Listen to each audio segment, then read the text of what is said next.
오늘은 초대교회 그리스도인들에게 일어났던 성령 강림의 사건을 기념하는 성령 강림 주일입니다.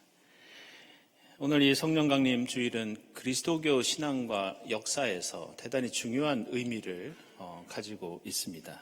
먼저 그것은 우리가 이렇게 함께 이루고 있는 교회 공동체가 언제 시작을 했느냐, 바로 이 성령 강림 사건을 통해서 교회가 처음 시작되었습니다. 그래서 교회 전통에서는 오늘 성령 강림 주일을 교회 설립 기념일 이렇게 부르기도 합니다. 조금 더 풀어서 말씀을 드리면 오늘은 역사 속에 있었던 그리고 현실에 있는 모든 교회들의 생일이 바로 오늘 성령 강림 주일입니다. 하나님을 믿는 신앙 공동체는 구약 성경 시대 때부터 있었지만 우리는 그 공동체를 교회라고 부르지는 않습니다. 신약 성경에서도 예수를 따르던 무리들이, 사람들이 예수의 공생의 처음부터 많이 있었지만 우리는 그들도 교회라고 부르지 않습니다. 교회는 그냥 하나님을 믿고 따르는 공동체를 이루는 말이 아니라 예수의 십자가와 부활의 경험을 나누고 그것을 증언하고 실천하는 공동체입니다. 그래서 교회의 출발은 당연히 예수의 부활 사건 이후에만 가능합니다. 그런데 그 증언과 실천은 인간의 힘과 능력이 아니라 오늘 요한복음서 16장에서 말씀하고 있는 것처럼 예수께서 약속하신 보혜사 성령을 통해서만 가능합니다.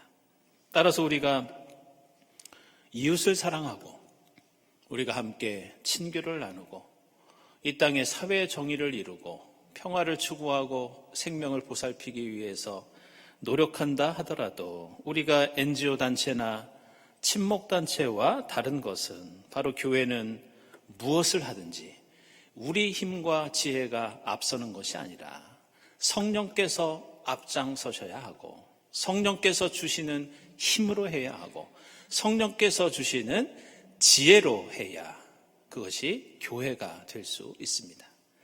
이것이 바로 그리스도인의 정체성이요 교회를 교회되게 하는 절대적인 기본적인 조건이라고 할 수 있습니다. 이처럼 성령 강림 사건을 통해 볼 수 있듯이 우리 그리스도교는 체험의 종교입니다. 성경과 그리스도교 신앙은 결코 신에 대한 형이상학적인 탐구나 이론을 통해서 출발하지 않았습니다. 우리 삶의 모든 공간과 시간 속에서 하나님을 만난 경험에서 비롯된 것이 우리가 지금 예수를 믿고 있는 이 신앙 생활입니다. 따라서 우리 신앙은 단순히 박물관에 있는 유물처럼 책으로만 기록되어 있거나 과거에 있던 사건을 기념하는 것으로만 그쳐서는 안 됩니다. 우리의 신앙은 오늘 복음서 말씀처럼 성령을 통해서 항상 새롭게 살아계신 하나님을 만나야 합니다. 그리고 오늘 에스겔서 말씀처럼 성령을 통해 우리의 몸과 마음과 영혼이 다시 살아나고 넘치는 생명력을 느낄 수 있어야 합니다. 그래서 이 사도행전에서 말씀하는 성령 강림 사건을 살펴보면 거기에는 성령이라는 존재가 신학적으로 어떤 의미를 가지고 있는지 그 교훈이 무엇인지 우리에게 말씀하고 있지 않습니다. 사도행전 2장 1절 이하의 말씀을 보면 성경이 자세히 묘사하고 있는 것은 오순절 마가의 다락방에서 도대체 무슨 일이 벌어졌는지 그리스도인들이 그냥 그날 무엇을 보고 듣고 느끼고 체험했는지 그들이 경험했던 것들을 우리에게 소개하고 있습니다. 2장 2절을 보면 갑자기 하늘에서 세찬 바람이 부는 듯한 소리가 났고 그 바람과 소리가 그 자리에 있던 그 사람들 위 그리고 그 방 안에 가득 찼다는 말씀이 나옵니다. 3절에는 오늘 주보에 실려있는 그림처럼 불길이 솟아오를 때 갈라지는 혓바닥 같은 형상들이 그들에게 나타나서 거기에 있던 모든 사람들에게 임재했다고 표현하고 있습니다. 4절에서는 사람들이 성령으로 충만케 되어 성령의 인도하심에 따라서 방언을 하기 시작합니다. 그리고 그 자리에는 서로 사용하는 언어가 달랐지만 놀랍게도 소통의 역사가 그 자리에서 일어납니다. 한편으로 사람들이 새술에 취한 것처럼 평소와 다른 목소리로 말을 하였고 다른 모습과 다른 태도를 보였다고 그렇게 증언하고 있습니다. 사실 이러한 하나님의 영에 대한 체험은 그들이 생각하지 못한 상황에서 갑자기 일어난 일들이었지만 예수의 제자 같은 당시에 유대교 출신의 그리스도인들에게는 아주 생소한 일은 아니었습니다. 그들은 구약성경과 이전부터 내려오던 유대교의 전통을 통해서 하나님이 어떤 존재인지 알고 있었고 하나님의 영이 누구에게 어떻게 임할 수 있는지도 이미 그들은 잘 알고 있었습니다. 그래서 오늘 함께 읽은 사도행전 말씀을 보면 베드로는 이 성령의 역사를 자신이 직접 마가의 다락방에서 경험한 다음에 이제 사람들에게 설교를 할 때 이 사건을 구약 성경과 연결시키고 있습니다. 그것은 바로 요엘서 말씀인데 제가 읽어보면 이렇습니다. 마지막 날에 나는 내 영을 모든 사람에게 부어주겠다. 너희 아들들과 딸들은 예언을 하고 젊은이들은 환상을 보고 노인들은 꿈을 꿀 것이다. 그날에 나는 내 영을 내 남종들과 여종들에게도 부어주겠으니 그들도 예언할 것이다.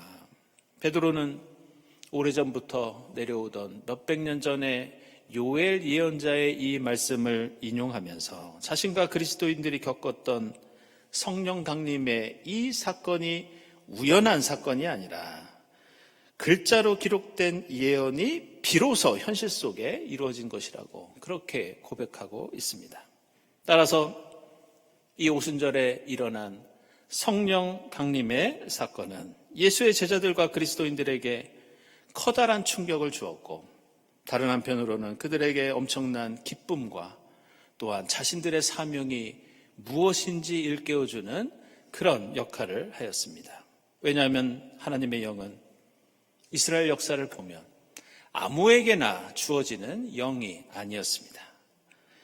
제사장이나 왕이나 예언자처럼 사사들처럼 특별한 사명을 가진 사람들에게 주어지는 특별한 하나님의 능력이 하나님의 영이었습니다. 근데 율법책에서만 보던 그 사건이 특별한 사명을 가진 사람들에게만 임했던 그 영이 바로 자신들에게 일어나자 이들은 새로운 깨달음을 얻게 됩니다. 그것은 우리는 살아계신 하나님을 만났다. 예수의 십자가와 부활은 지나간 과거의 사건이 아니라 오늘 우리가 이루어야 하는 사명이다. 우리는 성령의 충만함을 통해서 더 이상 이제는 십자가가 두렵지 않고 우리는 부활 생명을 우리가 직접 누릴 수 있고 나눌 수 있고 세상에 전할 수 있다. 이것이 바로 성령의 역사를 통해서 초대교회 그리스도인들이 느끼고 깨닫게 된 경험이었습니다. 따라서 우리는 이 성령의 절기를 맞이하면서 우리의 신앙에도 이러한 변화가 일어나야 합니다. 예수 그리스도를 책으로만 읽고 감상하는 것이 아니라 살아계신 하나님을 우리의 머리로만 상상하는 것으로 그치는 것이 아니라 우리는 이 성령 강림 주일에 이 성령의 절기에 살아계신 하나님을 직접 만나야 합니다. 오순절 성령 강림 사건처럼 우리는 바람이 부는 소리를 들어야 하고 뜨거운 성령의 불을 느껴야 하고 방언을 하고 예수를 만나는 구체적인 체험이 우리의 삶 속에서 일어나야 합니다. 따라서 오늘 성령 강림 절기를 맞이하면서 우리는 무엇보다 성령 강림이 역사적인 과거의 사건이 아니라 오늘 우리에게도 일어나기를 주님께 고백하고 간구해야 합니다. 생명의 영이신 성령의 역사를 통해서 마른 뼈 같은 우리의 심령이 다시 살아나고 우리의 믿음에 살이 붙고 힘줄이 생기고 새로운 생명의 기운이 넘쳐나야 합니다.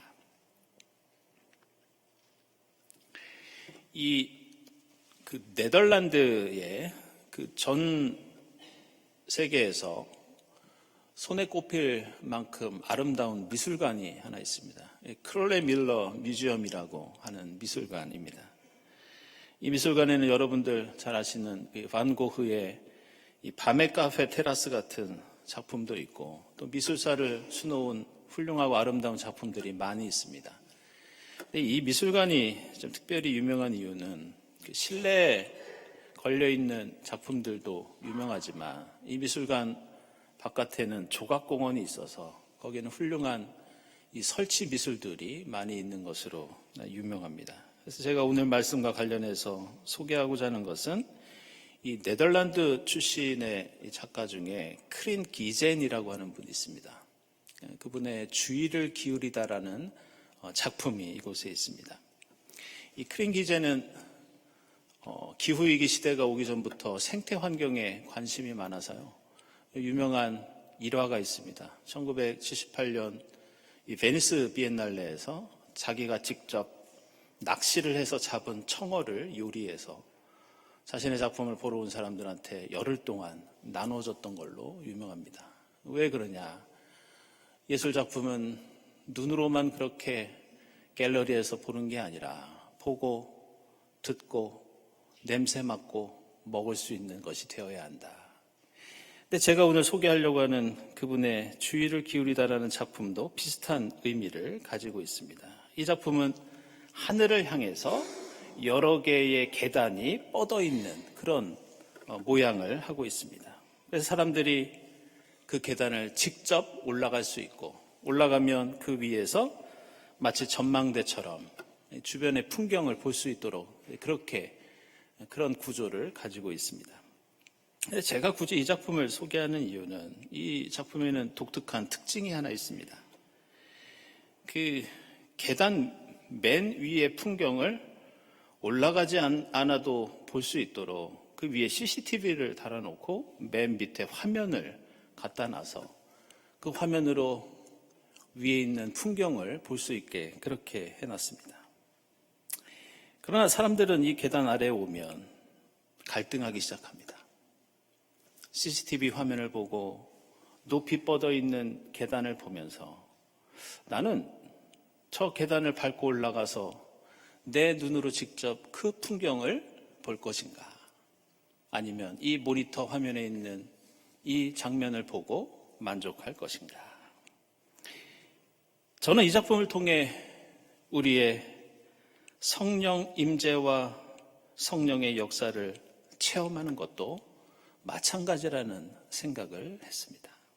우리는 문자로 기록된 책을 통해서 다른 사람들의 경험을 통해서 성령의 역사하심을 우리의 머리로 이해하고 상상하면서 성령을 간접적으로만 체험할 수도 있습니다.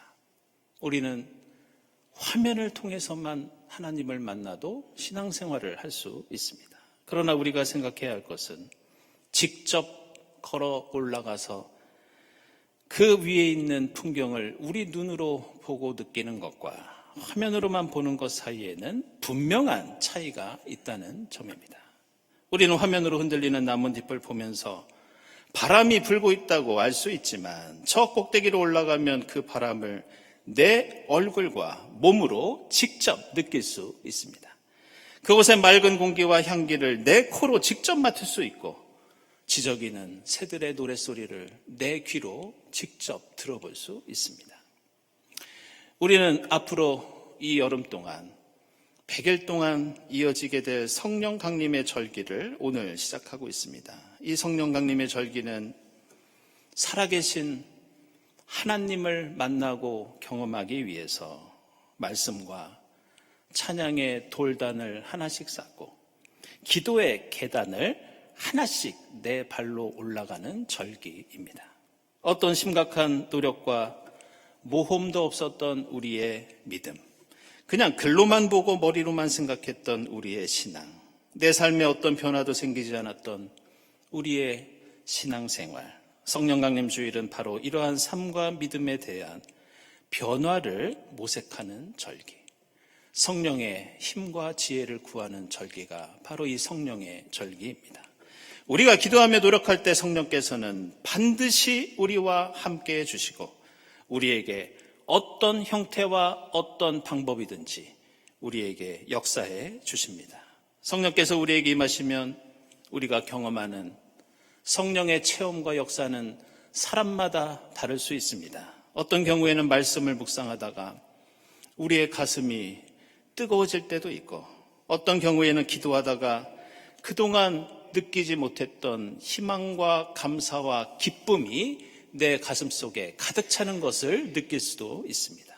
어떤 분들은 성령의 역사를 통해 몸이 떨리고 병이 치유되는 역사를 체험할 때도 있고, 어떤 분들은 방언을 하고 형언할 수 없는 신비한 체험에 휩싸일 때도 있습니다. 기도하다가 그동안 내가 미워하고 갈등을 겪던 사람을 용서하고 화해하고 사랑하게 된다면, 내가 예수의 십자가를 이제 지고 부활 생명을 이 땅에 나누고자 결단이 생긴다면, 그것이 바로 가장 강력한 성령의 역사입니다. 성령 강림 주일을 맞이하면서 우리가 보내게 될 이번 여름이 우리에게 성령이 역사하시는 오순절이 될 수 있기를 소망합니다. 우리 교회와 가정과 내 일터가 성령이 충만한 마가의 다락방이 될 수 있기를 원합니다.